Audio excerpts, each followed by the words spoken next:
don't know if anyone's here yet, so I'll just wait a second till more people arrive. Happy Friday. Hope everyone is staying safe and you know, all the ups and downs that are going on right now. You know, for me it's hard because, like I've told you guys before, working from home, you know, this is, you know, somewhat normal to me. I'm gonna have you, I need actually 2 of the magazines taken off. So I'm just trying to get the right level. So hi everybody, thanks for joining me for Facebook Live, Happy Hour Fridays. Cheers everybody. So today actually I wanted to go over, we sent out a newsletter this week about cost per wear, and I don't know how many of you have heard that term before, but it really kind of got me thinking about when I grew up, how I shopped, how people are shopping now, what it means to get the right value out of your purchase, you know, what's an investment, what's, you know, because you can spend $200 on something and get more value out of it than you know, spending $20 on an item. Or it could be vice versa, really depending on what it is that you're buying, how you're using it, etc. So, you know, it got me thinking, when I was a kid, you know, we shopped at the malls. That's what we did. You didn't really know anywhere else. You had, where I grew up, you had Laguna Beach and you had Newport Beach, but to me it was like, oh, only the rich shop at the boutiques down at the beach. So I was super excited when I got to go buy my prom dress down in Newport Beach. I felt so special and so unique. And I think as I got older and I was shopping differently, it was kind of like I started looking at things differently. You know, before it was like, how many shirts can I buy? How many pants can I buy for $100? You know, the more shirts I could buy, the more things I could buy, the better the value. Hi, Tina. Oh my gosh, nice to see you. Thanks for joining me.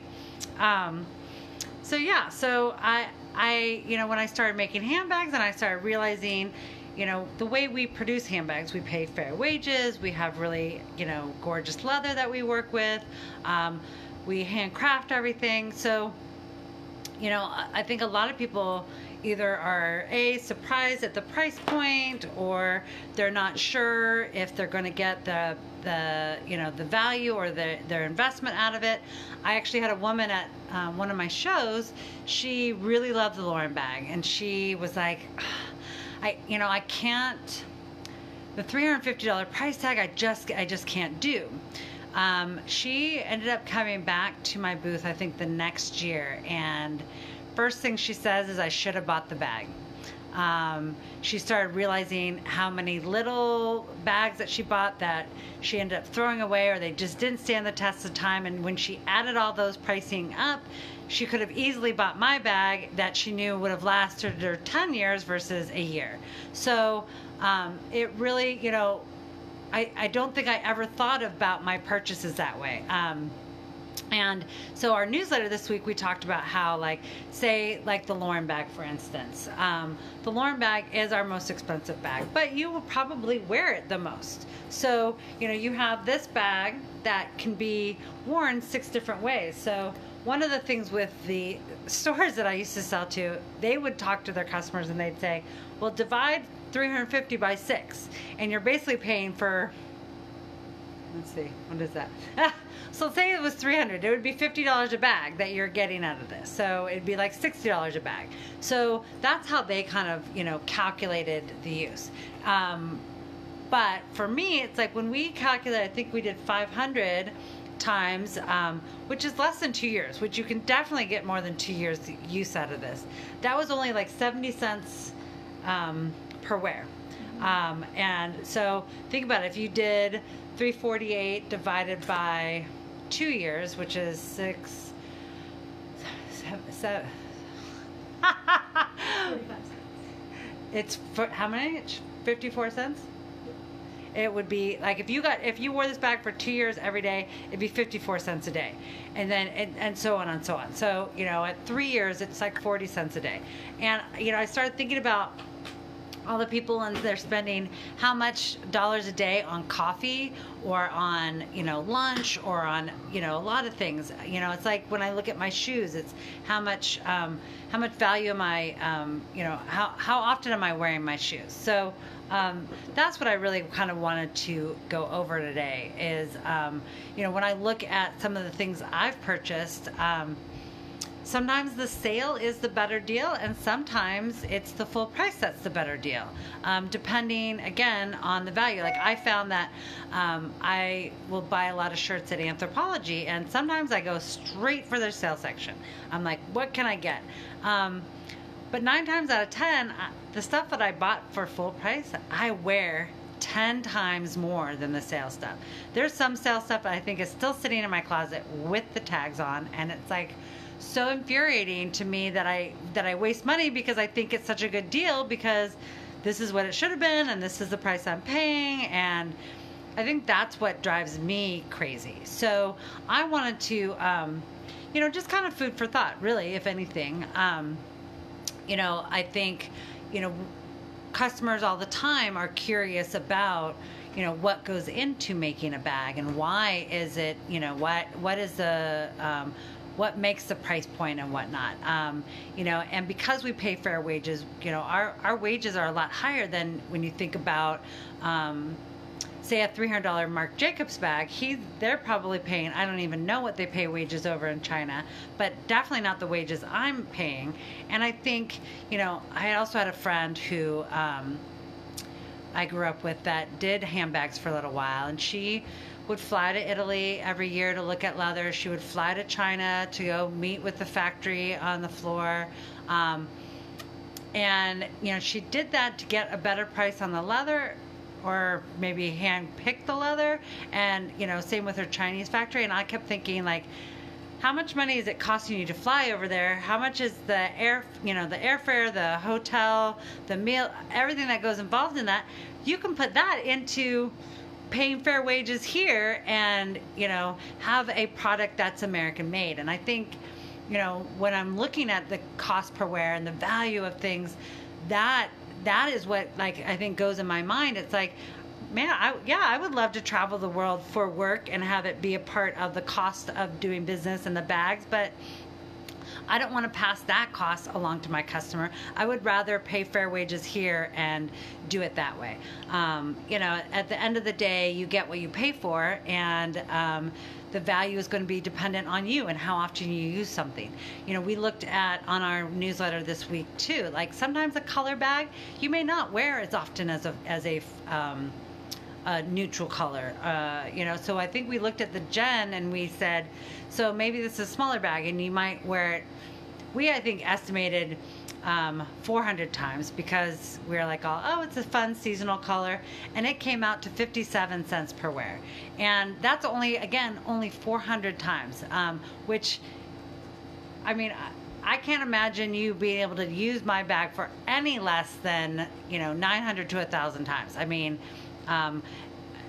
I would guesstimate more than that. So that's just my 2 cents. I don't know how you guys shop or how you put the value on what you're spending your money on.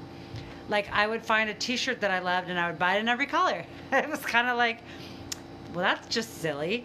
But, that was my thing. I have a customer who loves the Lauren bag. I think she has 5 Lauren bags. And, the great thing about that is she's able to switch them out. She even will have them for years. She'll be able to donate them to her great-grandchildren. I don't know. But one of the other things, I'm trying to think what else that I wanted to go. Oh, I know.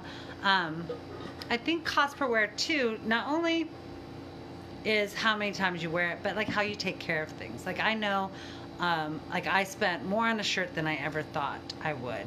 But I hand washed that shirt. I wore it all the time. And I probably got way more value out of that $120 shirt than I did any of the $20, $30 shirts, that I purchased that were similar to it. And it was mainly for me, it was the exact cut of the shirt. It was flattering. It was this, it was that.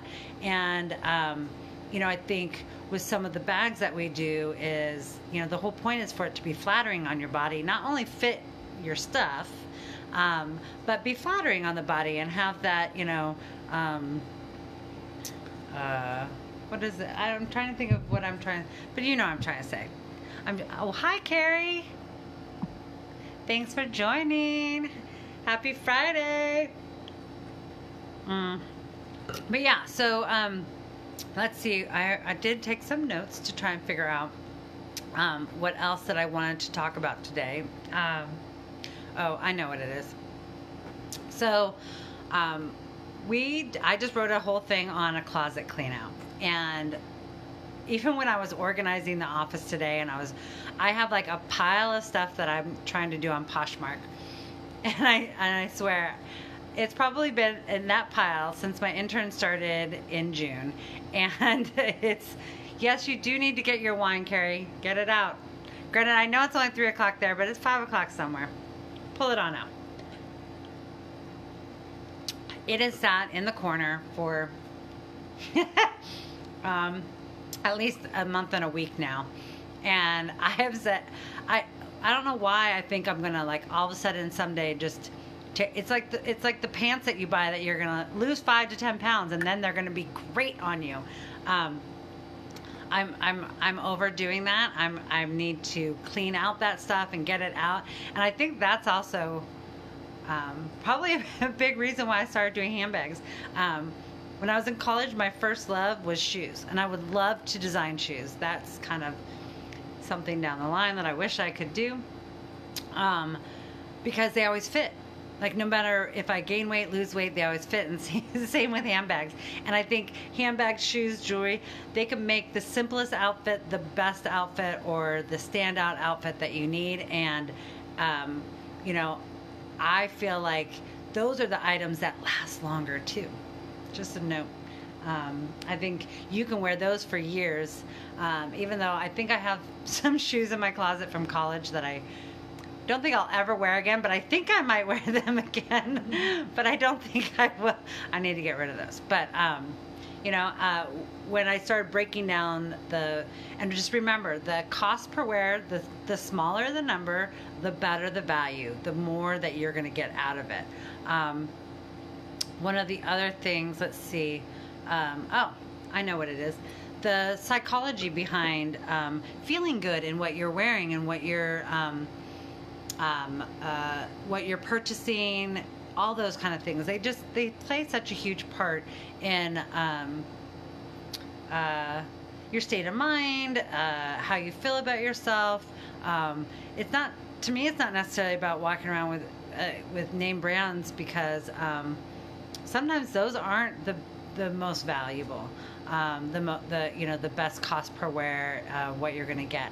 I've talked to my interns about influencers, and I said that the true influencer is the person who can go and find that brand that nobody else knows about and make everybody love it.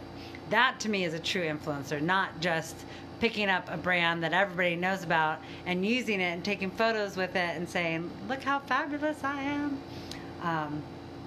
But yeah, that's kind of my 2 cents for the week. Please sign up for our newsletter list. We're trying to make them more, value driven than sales driven, but we also have our sales. We have some fun sales coming up, so make sure to sign up for that. Join our Facebook group page so that you can, I know every week I say we're going to get some surveys and quizzes on there, but we are working on those. We just did inventory today, so it's been kind of a long, crazy day. But we just really wanted to kind of make you start thinking about your purchases in a different way. And it doesn't necessarily have to be, the purchases of my bags. It could be, how you shop in general at stores. And I'm not saying don't shop the mall or don't shop department stores or don't do that, but do it based on what your cost per wear and what the value you're going to get out of it. Don't just go for that sale section or avoid the sale section. That blend of the two, knowing what you're going to wear a lot of and what you're not going to wear a lot of, and invest your money that way versus just anything else. So that's my 2 cents. I think I covered everything. Yes, I agree, Carrie. I don't think I ever really thought about, I just was like, am I willing to pay $30 for that shirt? Or am I willing to spend $50 on those shoes? Or, and I didn't really think, how much wear am I going to get out of them? Or what else will it match in my closet? Or what can I pair that with? I did a full write-up on a closet clean out to really help you see and justify what it is that you need to complement what you have going on, because that is also key when you're thinking about what you're buying. I know I say a lot of times, don't buy that black bag. Everybody needs color in their life, but sometimes you just need a black bag that you can beat up, and it's going to look good no matter what. And I know that we have one of those. We are going to be doing a Facebook Live on our black bags, because that's one of the questions I also get. What's the difference? How do you tell the difference between them? There's a lot of black bags on my website that look the same, but they're all slightly different from the different hardware or the different lining. Obviously, if the style is the style, but outside of that, it could be one is a pull-up leather and one's a finished leather, or one's an unfinished leather, or anything like that. So we are going to pull out all of our black bags or black colors so that you can decipher what those are. But really, the key is to find those pieces that that you're going to wear year in, year out, that are timeless, that won't go out of style. That's all. So have a great weekend, and again, I hope everyone's doing well, and we will all get through this. I know our numbers are going down. I hope that you live in somewhere that you are able to stay safe and still get out and enjoy life as much as you possibly can at this point in time. So thanks for joining me, and I will see you next week. Did we say what we're doing next week? Oh, that may or may not, meaning I don't know if I want to tell them yet. It could be a surprise next week. So look for our post on Facebook, and we'll keep you tuned in that way. So thanks again for joining. Have a great weekend, and I will see you next week. Okay, bye everybody.